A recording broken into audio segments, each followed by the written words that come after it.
A paz do Senhor a todos, amados irmãos, obreiros, a todos que estão participando desta aula referente à terceira lição da revista de estudos bíblicos, já a nossa segunda revista referente ao nosso segundo trimestre. Trimestre esse que corresponde aos meses de outubro, novembro e dezembro. Eu quero, neste momento, me direcionar, então, a esse terceiro assunto, esse terceiro tema que traz na nossa revista Fundamentos da Fé Cristã, parte 2, ou volume 2, que é o estudo 3 sobre dízimos e ofertas. Eu sou um comentarista da lição desse trimestre, pela misericórdia de Deus, e também coopero na revista de professor, sendo responsável pelos subsídios bíblicos, históricos, teológicos e também agora pelos pedagógicos. Meus prezados irmãos, o tema que nós iremos tratar nesse estudo de número 3 é significativo, pertinente, e nós vamos mostrar a sua atualidade àqueles que vão atribuir que o dízimo, a prática do dízimo, somente seria para a antiga aliança, mas nesta revista nós vamos mostrar a atualidade dos dízimos e das ofertas em todo o tempo, porque dízimos e ofertas, como até na introdução eu menciono, é um compromisso esse de devoção, adoração, fidelidade, não é?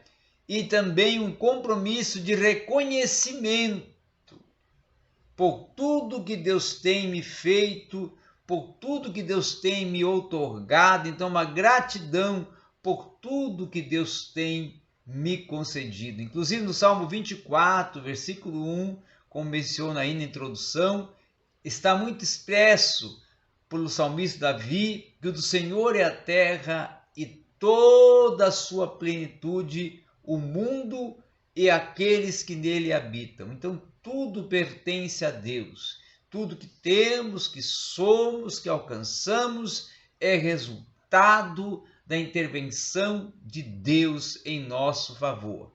Então, dizimar, ofertar, é demonstrar nosso compromisso de uma gratidão, de uma adoração e devoção por tudo que Deus tem nos feito. No Antigo Testamento, nós temos um termo que é utilizado no hebraico, que ele tem dois sentidos vocálicos, tá? Pode ser tanto utilizado, expressado, verbalizado por maaser, como maassar. Tanto um como o outro, a expressão, ou palavra, ou termo, vai significar a 10ª parte. A 10ª parte que, segundo a lei, deveria ser devolvida ao Senhor em gratidão. Devolvido, e essa prática, claro que na lei, a devolução era feita para os levitas, aqueles que eram responsáveis por servir ao tabernáculo e no tabernáculo.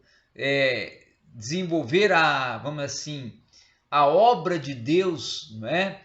A obra proposta para aqueles que iriam oficiar ou servir dentro dos ofícios da lei, dentro do que estava proposto no tabernáculo, de ofertas, de sacrifícios e de todo um ritual proposto dentro do tabernáculo que deveria ser desenvolvido. Também, outro detalhe, é nós mencionarmos e frisarmos que antes da lei, a prática do dízimo já era praticada. E aí nós temos em Gênesis capítulo 14 o exemplo claro dado por Abraão quando ele está vindo da guerra contra os reis de Gerar e vai ali encontrar no caminho a Melquisedeque, que é uma teofania, não é? E tem a posição no texto como rei de Salém e sacerdote, e então automaticamente Abraão, encontrar ele no caminho, vai parar, vai lhe entregar o dízimo dos despojos e, em troca, Melquisedeque sela com ele uma aliança, partindo o pão e bebendo o vinho. Então, esse é um texto clássico que demonstra que antes da lei o dízimo já era praticado, desde lá do tempo do patriarca de Israel, o pai da fé, Abraão, já era praticado a prática do dízimo. Nós vamos ver também, e eu fiz questão de mencionar nessa primeira parte, nesse primeiro tópico da lição, que o dízimo não é só referente ao Antigo Testamento ou uma prática somente da Antiga Aliança. Nós vamos ver que também pertence dentro do contexto da Nova Aliança. Está apresentado e tratado também no Novo Testamento.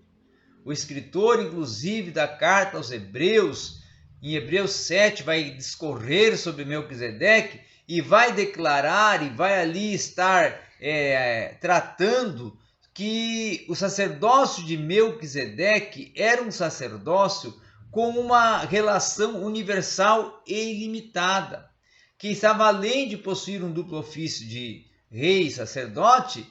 Abraão também vai lhe dar o dízimo e dar o dízimo ao Melquisedeque, demonstrando ali também a sua gratidão pela conquista e o seu reconhecimento, né, da pessoa e da posição que estava ocupando Melquisedeque como sacerdote e rei. Tá? Então, ao fazermos um exame mais cuidadoso das Escrituras, conforme postula o Hernandes Dias Lopes, nós vamos ver que o ensino bíblico do dízimo não mudou, que o mesmo preceito ensinado dentro das páginas do Antigo Testamento é reafirmado e estabelecido no Novo Testamento, assim devendo o povo continuar a praticar até que Jesus retorne.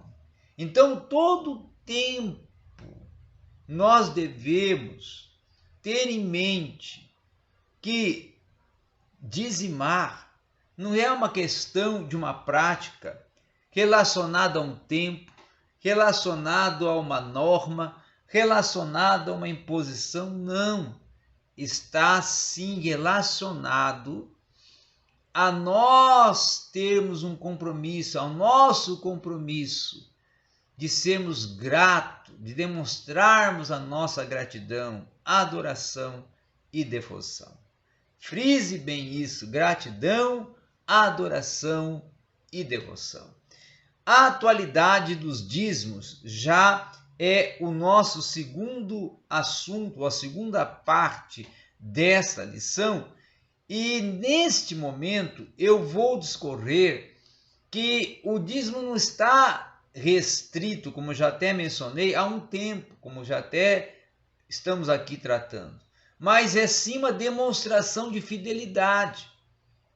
E essa fidelidade é também uma marca do cristão, um fruto do cristão demonstrar que é fiel como fruto do Espírito, mas também deve ser fiel não só no seu testemunho, na sua conduta, mas fiel também no dizimar.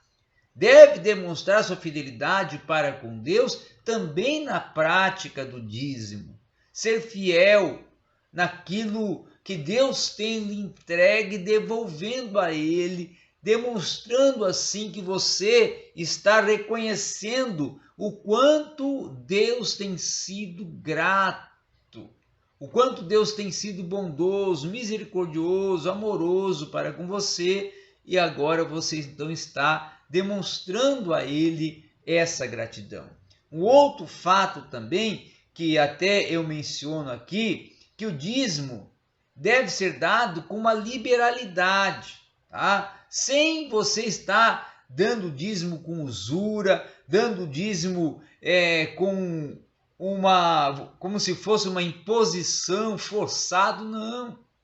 Dê alegre, dê satisfeito, dê expressando o quanto é importante e significativo para você aquele momento, porque você está ali entregando, devolvendo a Deus uma 10ª parte de tudo que Ele tem te ofertado, tem te concedido, tem te entregado, como uma demonstração de gratidão ao Senhor.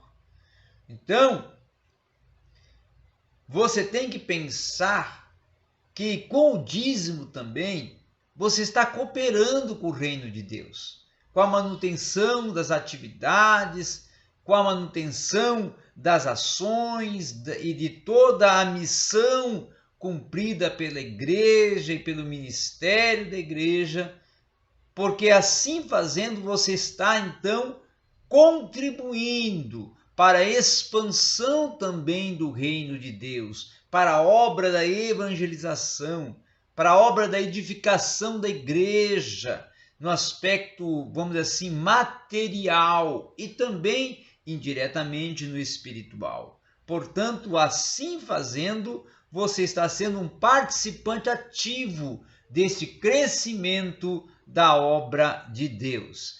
Vamos ver também, já dentro deste assunto, o padrão bíblico estabelecido pelas ofertas, tá? Nós podemos considerar, principalmente, que as ofertas, que a prática do ofertar, elas são consideradas como primícias, as primícias que entregamos em gratidão a Deus. Quando eu falo de primícia, ou quando até expressamos essa palavra, essa expressão, enfatizando primícias, estamos relacionando, indicando o que temos de melhor, o melhor que nós temos, o melhor que está disponível em nossas mãos e estamos ofertando. Não vamos ofertar o pior, não vamos ofertar o menor, vamos ofertar aquilo que nós temos de melhor. Podemos então considerar que as primícias, como indicando aquilo que é o melhor, aquilo que tem o maior significado para nós, nós estamos demonstrando que tudo o que temos, devolvemos, entregamos, doamos, empreendemos como uma gratidão, administrando e ofertando para que tudo seja para a glória de Deus. A nossa vida em tudo seja para enfatizar a glória de Deus. O apóstolo Paulo, inclusive, vai advertir que nós devemos entregar as ofertas sistematicamente, ou seja, continuadamente, tá? 1 Coríntios capítulo 16, versículo 2. Também devemos considerar que o ofertar é também um semear. Aquele que semeia muito vai colher muito, aquele que semeia pouco vai colher pouco. E isso está muito claro em 2 Coríntios capítulo 9, versículo 6. O apóstolo Paulo também vai neste mesmo capítulo 9 da segunda epístola aos Coríntios, no versículo 8, vai dizer que devemos ofertar demonstrando também um cuidado, um amor, um zelo para com todos os que servem na obra do Senhor, para com todos aqueles que estão dedicando a sua vida em prol da obra do Senhor. Então, ofertar é adorar, ofertar é reconhecer o que Deus tem feito por nós, e ofertar também é semear com justiça. Ofertar é trazer então os frutos de justiça, que são os resultados da capacidade que Deus tem nos concedido para podermos trabalhar e conquistar toda uma condição para nossa manutenção e para a nossa vida. Por que então devemos ofertar? Já falamos, não precisamos reenfatizar, mas um dos motivos que eu quero aqui realçar, que devemos ofertar, porque é estar demonstrando não só uma gratidão, uma fidelidade, um amor, né? Mas também lembrar, como eu até coloco aqui, que a nossa esperança não está na riqueza material, não está nos tesouros que podemos ou que por fim viermos a conquistar na terra. Não devemos nos fixar, nos prender ao terreno, mas sim a tudo que vem de Deus e é entregue por Deus, que estamos algareando e semeando no terreno celestial, fixando que a nossa pátria não é terrena, mas nossa pátria é celeste. Estamos na pátria terrena, mas fixamos nosso alvo na pátria celestial. Então, não devemos nos preocupar e ter aquela usura, aquela ganância e procurar, muitas das vezes, até olhar e viver uma vida só fixa ao material, mas sim ter o material como uma consequência da nossa vida espiritual, como uma consequência da nossa vida de adorador, que Deus sempre vai prover o melhor para nós e nós devemos demonstrar nossa gratidão, ofertando e entregando o nosso melhor também na obra do Senhor. Vemos também um outro assunto dessa revista, que é a mordomia cristã. A mordomia cristã é um tema muito significativo, porque ele vai tratar de como nós devemos administrar, não é? Existe um termo no grego, oikonomos, que é governante, administrador, tá? Que é aquele que está ali como mordomo, tá? Mordomo, administrador de tudo o que Deus tem lhe dado. Oikonomia seria a administração. Então, a mordomia, ser um mordomo, é administrar tudo o que Deus tem nos outorgado, nos entregue. Então, Arival Dias Casemiro diz que esta doutrina da mordomia cristã é uma doutrina da graça aplicável aos crentes da velha e da nova aliança. Deus então confia a nós os bens, confia para nós uma condição para nós nos mantermos, e nós devemos administrar essa condição com sabedoria, diligência, honestidade e também com fidelidade, tá? Então, devemos tratar uma relação de confiança que se fundamente na graça e não na lei, tá? De Deus, mas sim na graça, gratidão, misericórdia, amor, tá? Então, o termo mordomo, como eu já expliquei, que é um termo relacionado à administração, nos deu uma orientação que somos também chamados, convocados para administrar nossa vida material. Administrando bem nossa vida material, vamos reconhecer que temos zelo, cuidado com tudo aquilo que Deus tem nos entregado. Também vamos ver nessa lição que o dinheiro é para manter e não para dominar. O que eu quero falar com isso? Que muitas pessoas consideram, ou pensam, ou até postulam, que o recurso financeiro, que o dinheiro, ele acaba sendo o foco central da sua vida. acaba sendo aquilo que vai lhe dominar. Tem pessoas que vão viver em prol de conquistar e conquistar e conquistar recursos, multiplicar recursos e viver uma vida presa ao recurso, ao dinheiro, a uma vida financeira, a uma sede de posição e a uma sede de até ter o dinheiro para poder dominar, né? Existe uma expressão, uma frase, ter para ser, que é uma frase até controversa, certo? Porém, o dinheiro não é para nos dominar. O dinheiro é para nos manter.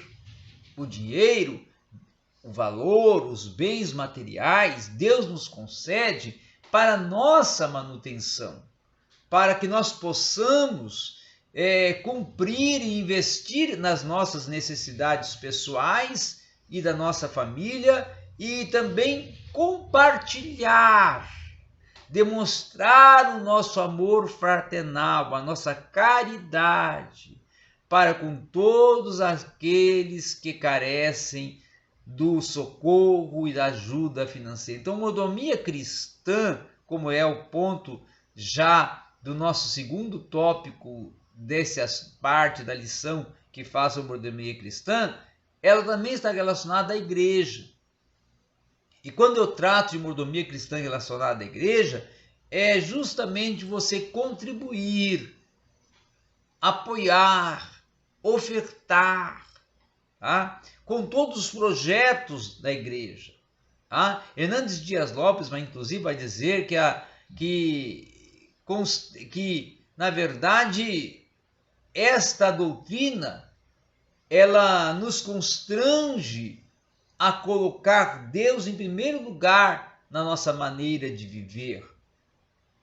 Nós devemos considerar, inclusive, que nós não vivemos para nós, não é? Vivemos para Ele. Vivemos para lhe adorar, lhe servir, lhe prestar um culto, lhe prestar uma adoração, lhe prestar uma gratidão. Então, nossos dízimos e ofertas, nós devemos reconhecer e ter em mente que são devoluções, tá? Que fazem parte de um contexto de demonstração da nossa dependência e confiança em Deus, colocando sempre Deus em primazia na nossa existência. Tá? Uma outra questão também que eu coloco aqui agora, já focando, tendo em vista o tempo que está passando essa aula, o nosso subsídio biológico, tá? Vamos mencionar um pouco, vamos direcionar um tempo agora para o nosso subsídio biológico, que fala o Merrill Tenney na sua postagem em um livro em que ele escreve no ano 2008, na página 201, ele vai dizer o seguinte, que sob a lei de Moisés, tá, era obrigatório o dízimo da produção do solo e do gado. Então, o dízimo do fruto e do gado, ele poderia ser redimido pelo dono por intermédio da compra deste por 1/5 acima do valor do mercado, como estava lá prescrito na lei em Levíticos 27:31.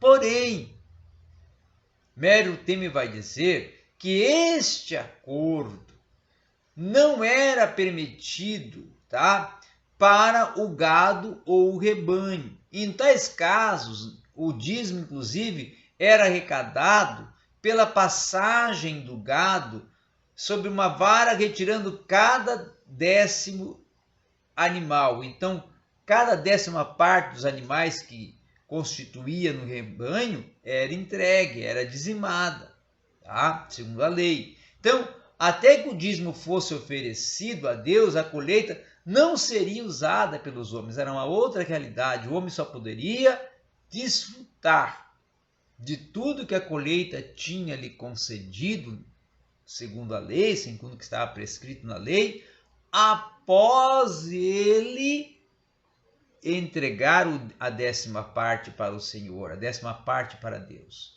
Então a parte dada a Deus, numa ocasião, poderia ser consumida sobre o altar. Em outra ocasião, somente uma porção do dízimo era consumida. E o restante era concedido, então, aos sacerdotes e às suas descendências ou famílias. Já dentro do princípio da graça, tá? Agora indo desse período da lei, partindo para o princípio da graça e mordomia do dízimos e ofertas, nós vamos ver o teólogo dispensacionalista Louis Sperry Chafer e também John Walvoord, que também é um teólogo dispensacionalista, que vai dizer que em questões relativas à doação do dinheiro, o princípio da graça vai envolver o reconhecimento do cristão da autoridade soberana de Deus sobre tudo o que o cristão possui, tá? Constatando com o sistema legal do dízimo presente no Antigo Testamento, como é enfatizado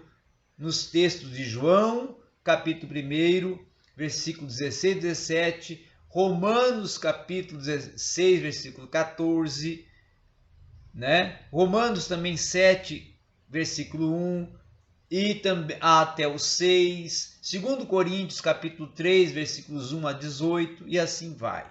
Tá? Então, a doação da igreja de Coríntios ela foi feita até, inclusive, a despeito de grande pobreza e uma notável combinação de frases que era empregada para descrever aos cristãos, enfatizar que eles estavam experimentando uma doação conforme está registrado, e nós já tratamos nessa aula, em 2 Coríntios, capítulo 8, versículo 2.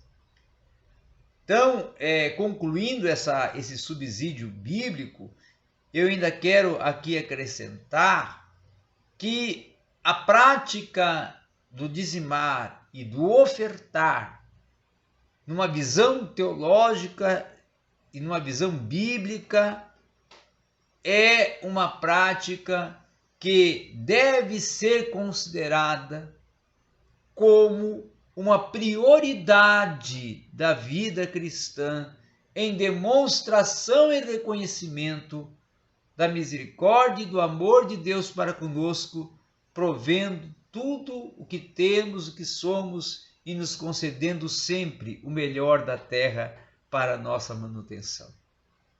As bênçãos provenientes dos dízimos e ofertas já é o nosso 4º tópico desta lição. Então, neste tópico, eu irei tratar e estou tratando sobre os benefícios que está discorrido e tratado não só no Antigo Testamento, como também no Novo Testamento, em decorrência da prática do dízimo e da oferta.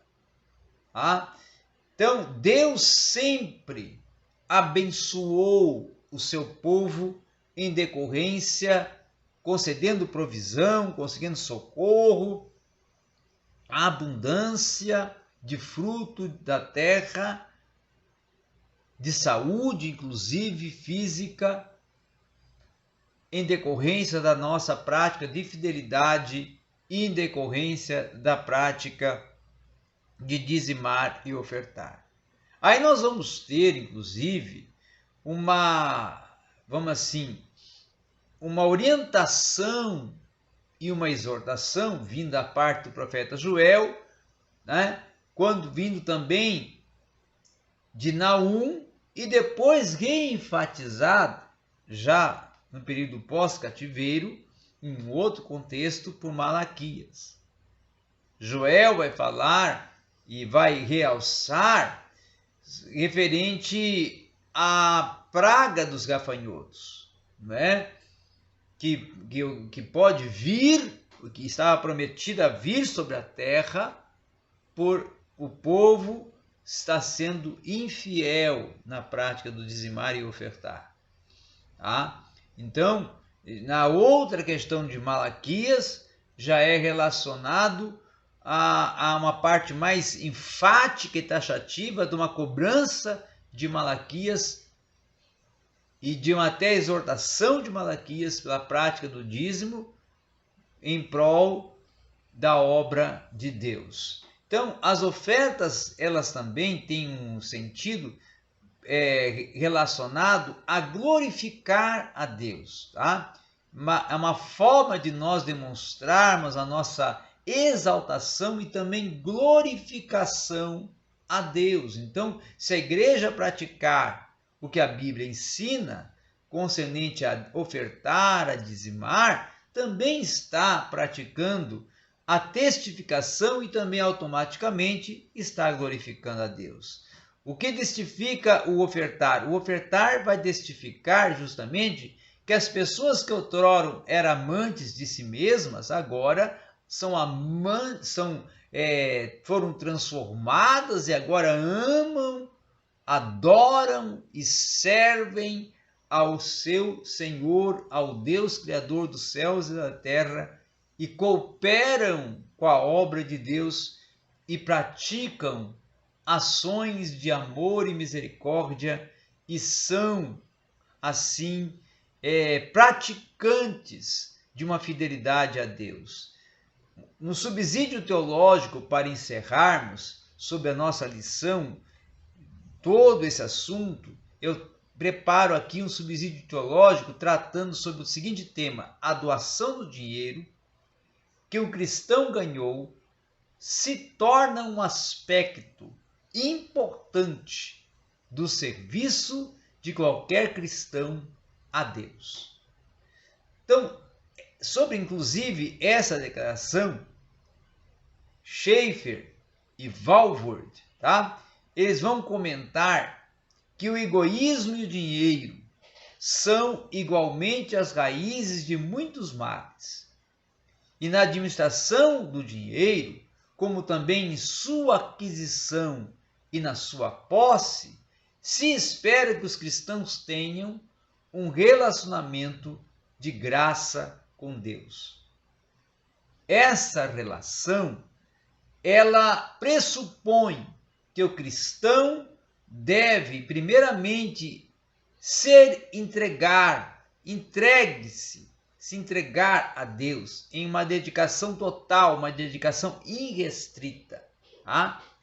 E segundo, que ele também deve se dedicar, incluindo tudo aquilo que ele alcançou e que possui. A sua vida, o seu tempo, a sua força, a sua habilidade, as suas ideias e também os seus bens e tudo que tem alcançado na sua vida material. Ele não deu um dízimo, ele deu tudo, então ele deve dar tudo. Não deve só ter pensamento, estou dando dízimo, amém. Não, deve dar tudo que Deus tem lhe entregue. É um padrão ofertar debaixo da graça. E também devemos considerar que a oferta aceitável é justamente aquela que é precedida por uma entrega total do nosso ser. E isso vai sugerir que é importante e uma ênfase da verdade de que ofertar debaixo da graça, tá? É como dizimar debaixo da lei, estar resistindo a todo as intempéries e adversidades. O dízimo jamais foi imposto por Deus, é o que nós devemos considerar, sobre qualquer outra nação, exceto Israel. Assim, doar o cristão está restrito aos da família da fé, no sentido mais aceitável, quando feito por cristãos que antes renderam a sua vida a Deus e agora estão ofertando, dizimando como uma prática de amor, de devoção, de fidelidade, de gratidão, de adoração e de reconhecimento por tudo que Deus tem lhes entregue e outorgado. Eu agradeço essa oportunidade e essa foi a nossa aula comentando, fazendo lampejo dos principais assuntos da nossa terceira lição, do nosso terceiro assunto nesta revista de estudos bíblicos, a segundo volume, Fundamentos da Fé Cristã. Até a nossa próxima aula. Obrigado a todos.